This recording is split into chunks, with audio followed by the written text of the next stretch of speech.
Well, well, well, another beautiful day here in Yakima, and this right here is for the state of Washington. Do you realize that motorcycle insurance is not mandatory in the state of Washington? I've never heard anything more brilliant in my entire life. Another reason I love this place. Yeah, I went to check it out to see what the deal was, see what I was looking at for insurance. And come to find out that motorcycles are exempt from being mandatory for motorcycle insurance, which I think is great. I think the only insurance I need on this bike is that I'm the one riding it. So we're doing a quick vlog, running to the post office today. First time wearing my backpack. Kind of different.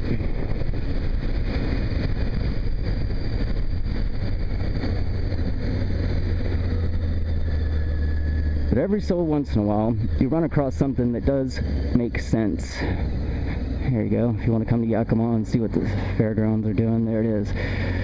Ronnie Dunn, who the hell's that? Hi.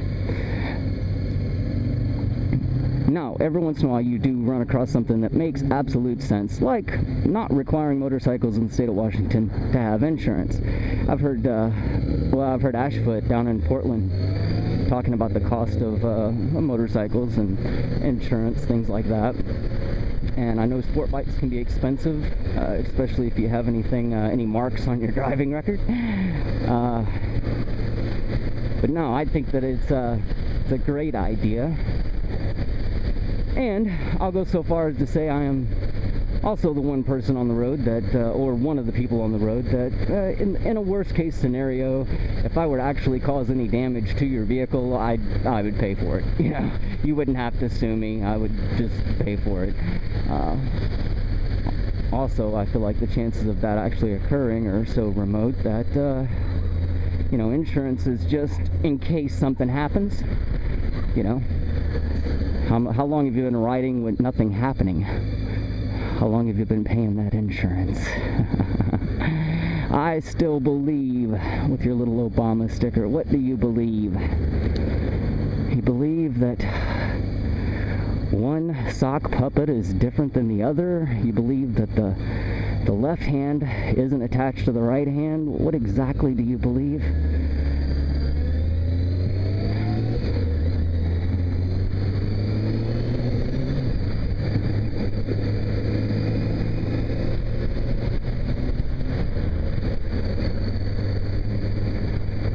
Also preparing for this this trip to Reno. About to take a trip to Reno, go down and see my buddy Stephen Harefield. If you don't know Stephen Harefield, he's known as an American monk. You might have heard him on Coast to Coast AM, TV shows, things like that. Go to harefield.com if you're not familiar with Stephen. See what he has to offer. But I'm going to be going down to Reno, spending some time with him. Going to be doing a filming for a documentary, so it should be interesting, and I'm really looking forward to just hopping on the bike and leaving.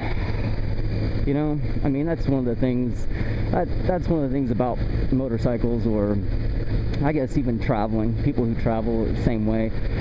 It's just something about packing up and leaving, and I'm looking forward to it. Plus, I need a vacation. I need a break. I don't know if you know, those of you who know me or not, I run a publishing company. I publish books. Kind of funny that this is only my third vlog, but the second one I did was just a canyon ride out 821, and just a scenic ride. I put music to it because I wasn't talking the whole time. I was just out cruising. It's one of the things I love about the bike is that I talk for a living. It's what I do, whether it's on the radio, whether it's on YouTube, whether it's on the telephone. It's just, I talk too much. That's what I do for a living. And I get tired of it, and the bike is a perfect break from it. You know, this is meditation in motion. Like I've said, when you're riding a motorcycle, there are no thoughts between gears. It's just purely in the moment.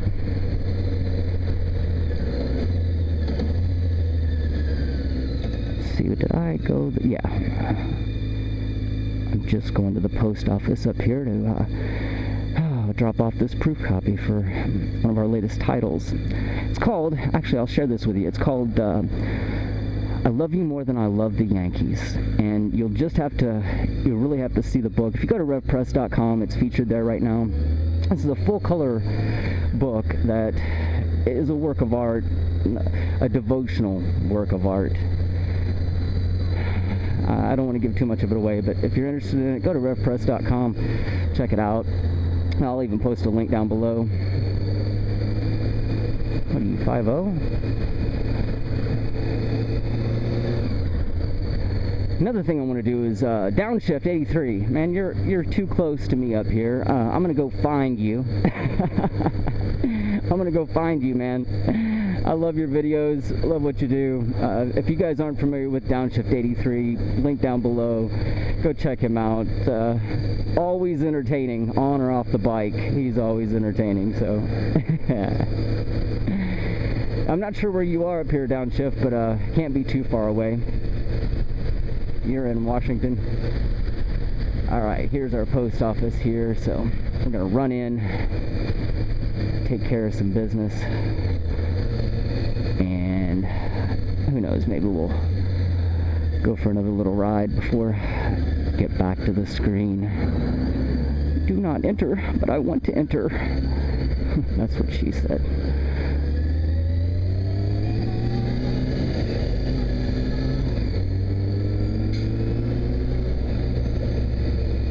This post office, Yakima is big enough to be a pain in the ass like a city, and I think this is the only post office they have as far as I know of, and there is no good time to come to this post office, ever. Well, here I am lying, because right now it's actually better than usual. So,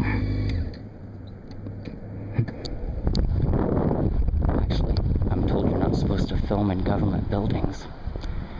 And you walk in someplace with a camera, and you might as well be holding a pistol, because people flip out, usually. However, they don't seem to notice motorcycle helmets.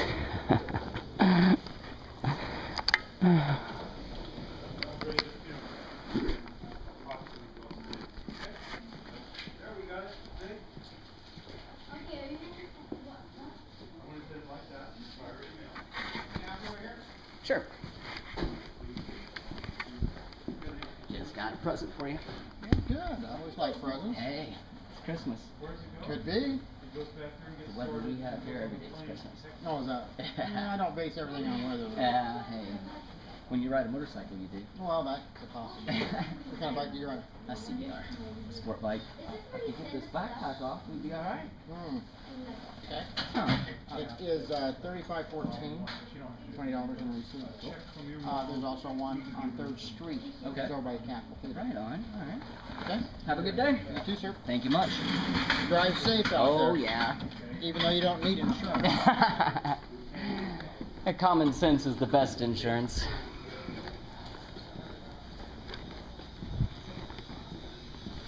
And that is how you film inside a government building. Hoorah!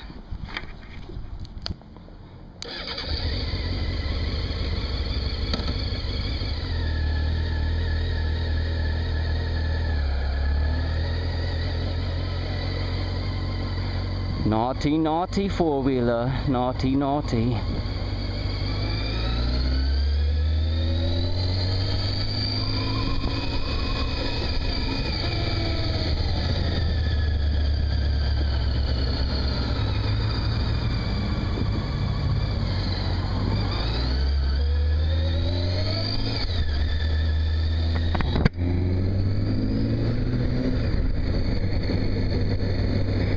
Oh, it's going to be an interesting day. I got a long day at the screen ahead of me.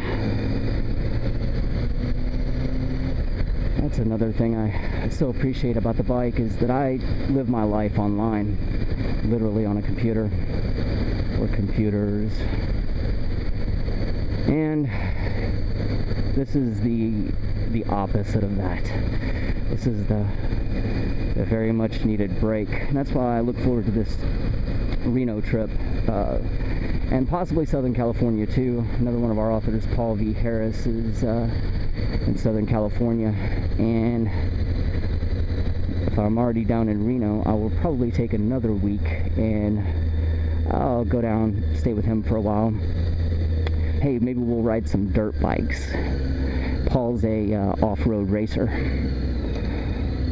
And I tell you what, that's where I started out, in the dirt. In fact, those of you who've never ridden before and you really want to learn to ride a motorcycle safely, start out riding a dirt bike in the dirt. You get used to that. If you can ride in the dirt that way, you come out here on the road, you know, you have no problem at all. And here's another idea. Man, it's hot. I would like to organize a, I don't know if they do this or not, I have to talk to the city council, but hear me out on this. I'd like to have the city of Yakima sponsor a road race, just like they do in Australia or New Zealand, wherever that, you know, the famous road race is. Why don't we have one here? It would bring in people from all over the country to have an official road race here, and you know, it doesn't have to be head-to-head where people are racing against each other. You could do it by time, you know, just like they do there, and set up a course that's shut down and you know, has spectators alongside the road. The roads are closed. It's an official event, and have people come from all over and see what kind of time they can pull. Now, the city of Yakima would benefit by the tourism. You know, we've got all kinds of hotels and amazing places to ride here. This could be a yearly event that draws, you know, riders and spectators from around the world. I mean, why not? What else are we doing, right?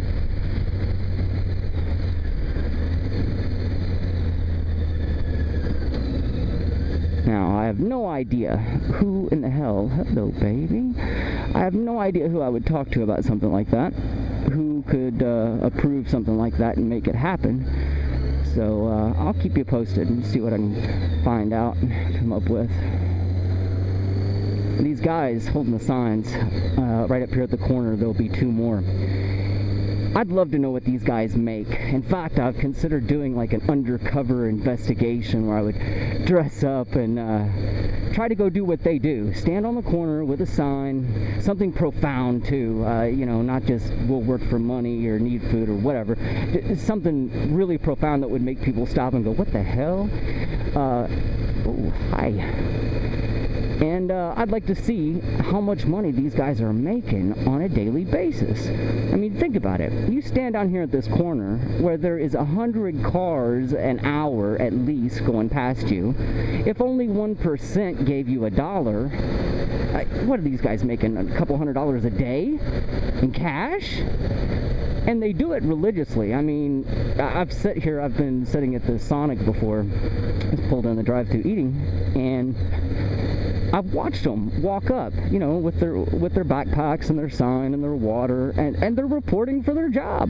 I mean, usually right here, there's a guy standing right here, and then the other guy will stand over on this corner, or, you know, on the other side of the street. And I would love to know what these guys are pulling in on a daily basis. I mean, it's hot here. This is Yakima. This is the desert. If you can stand out on the road for 8 hours holding a sign, I mean, you know, he's obviously capable of working.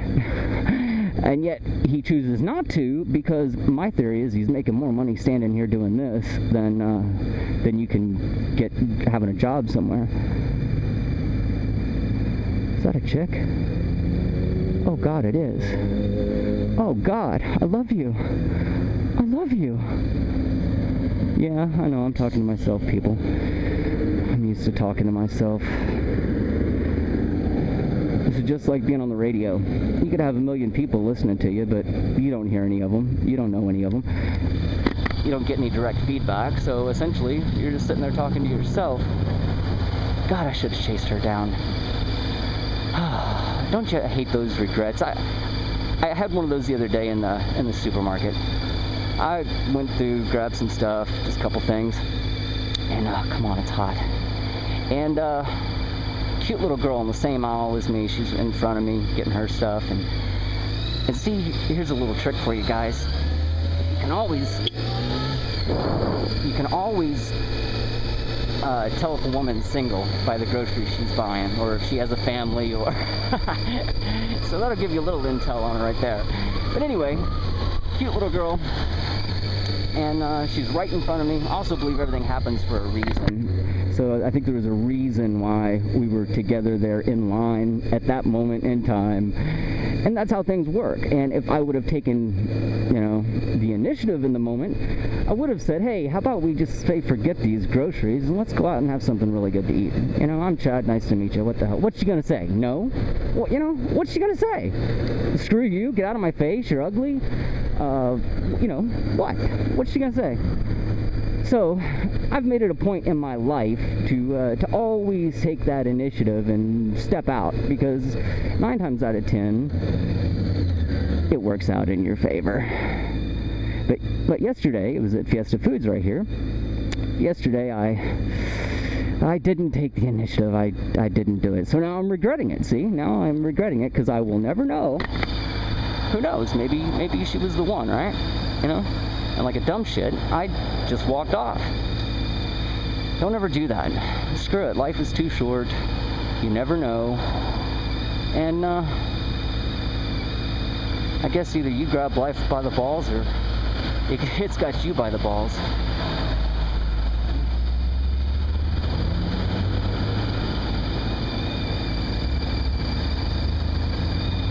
Come on, it's hot, it's hot, it's hot, it's hot. Hi, Popo, undercover.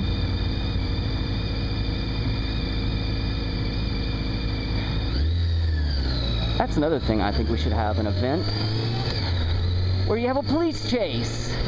I mean, come on. You always wanted to know, could I get away from the cops if I had to?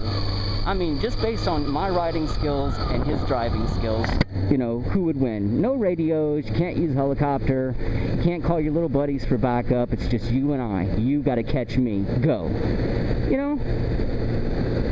I mean, seriously. But, you know, I don't want to evade the police, and I don't want to go to jail, obviously. What I'm saying is I think it should be an event, like the Olympics, like a, you know, like a contest. Put your best police up against, you know, your best street riders. Or hell, let's go all the way. Get Valentino Rossi out there. I want to see you catch him. You can even use the helicopter. You catch him, and we'll see what happens. Oh, I know. I'm probably the only one that thinks these crazy things, right? You gotta check this car out behind us. Oh, beautiful. Classic. Oh, another interesting side note. 151 miles on this tank alone. Here, you can see them. I hope in the mirror there.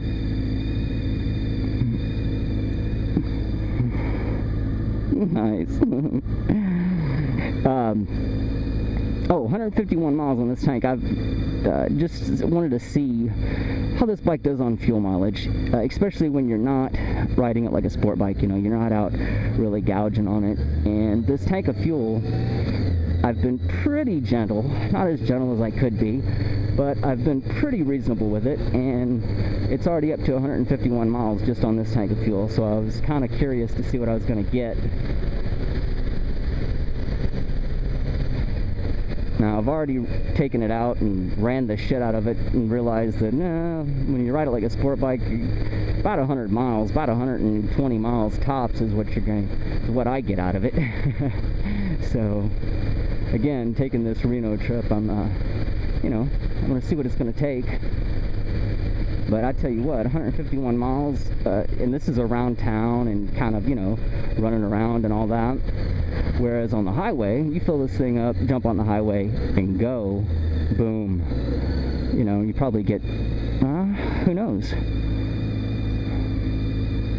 Here, I'll get you a shot of this car. Nice.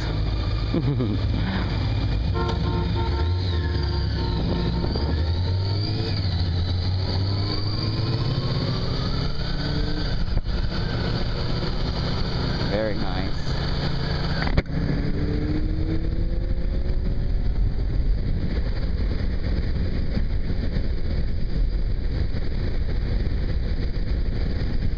any minute I am expecting my reserve fuel light to come on. But again, I'm running this tank out. I want to see exactly how much you can get. Ooh, easy.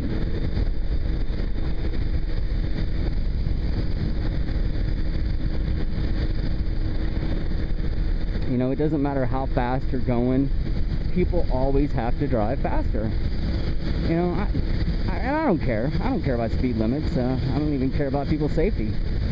But what I do care about is, I just don't understand why people can't slow down. I mean, they really can't, especially in cars. When I've got minivans that are, you know, drag racing me. Here comes Popa. And I've got minivans that are drag racing me off of a stoplight. There's something wrong with that. Go, go, go, go, go, policeman. Get them, get them. Make that tax money. Enhance that revenue. Do thou job. Oh, by the way, while I'm thinking of cops, I made a video, I don't know, a couple months ago, something about why do people hate cops?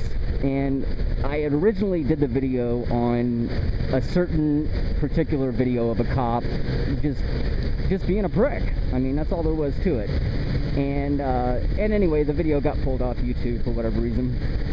And so then I changed the description link and put just a link of YouTube police abuses. If you've never looked around at YouTube police abuse or police brutality, if you do a search for that, you will get, I mean, you will get just gobs and gobs of videos on it. So anyway, a lot of people commented on it and, you know, put their take.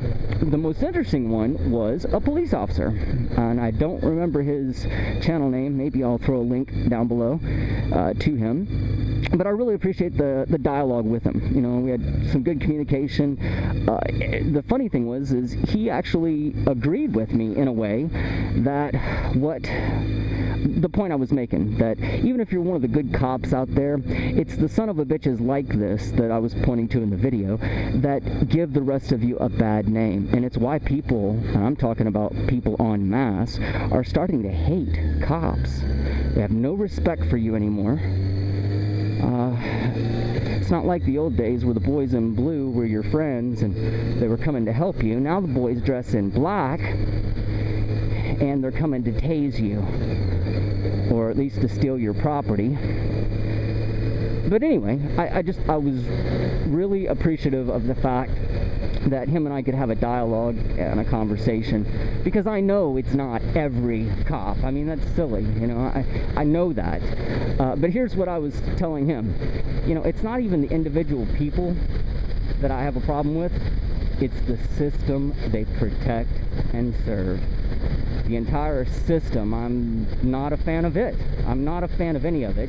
And for the life of me, I can't imagine why anybody would wake up one morning and go, oh, you know, I'm going to be a cop. I want to support this system, and I want to inflict and restrict the free will of other men based on laws that other men write. I mean, it's just, I don't know. It's insane. Anyway, there's my fuel light I was looking for. So we're going to make a guess. 154 miles out of a tank.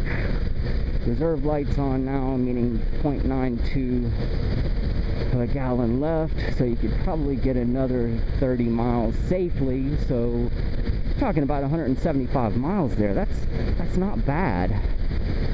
And again, I know I could ride this easier. I know there's been some times where I've actually got out and got on it. So you do chew up a lot of fuel that way. What's up, guy? What's up? What's up? But I am seriously going to look into finding out what it would take, if it's even possible. They may be too scared to do something like that, but you see all the bikes around here. It's because out here is just amazing places to ride everywhere.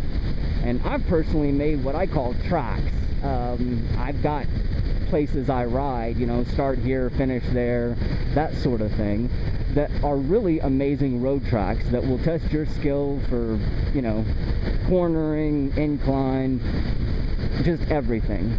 And these roads are a better course than a lot of the little, you know, little race tracks that people have.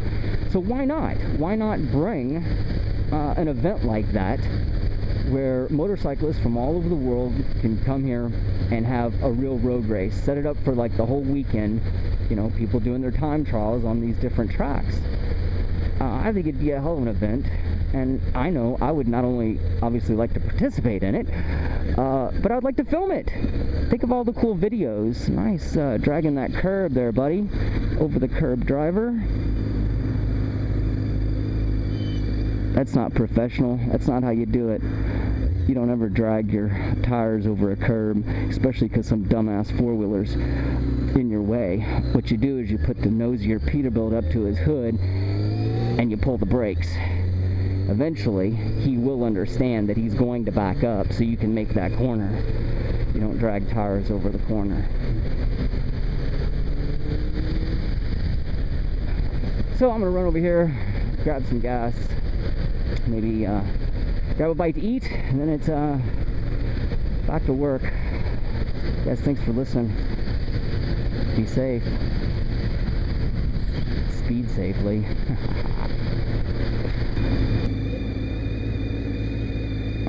What beautiful chaos in this motion of our lives.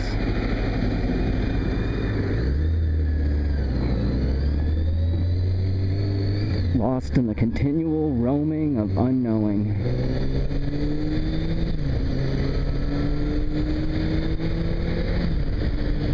We're all Magellan, sailing a ship inside, looking for the seashore of self and finding soul instead.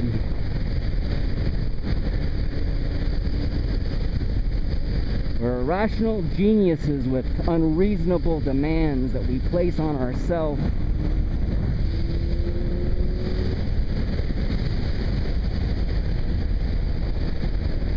We're soldiers in the only war, self.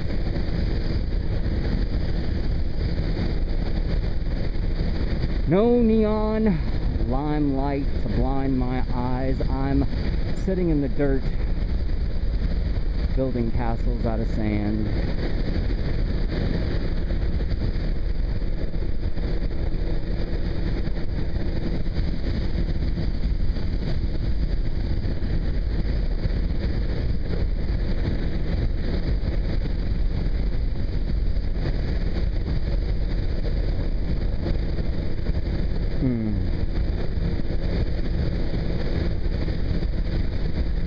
Silence is truly an original poem.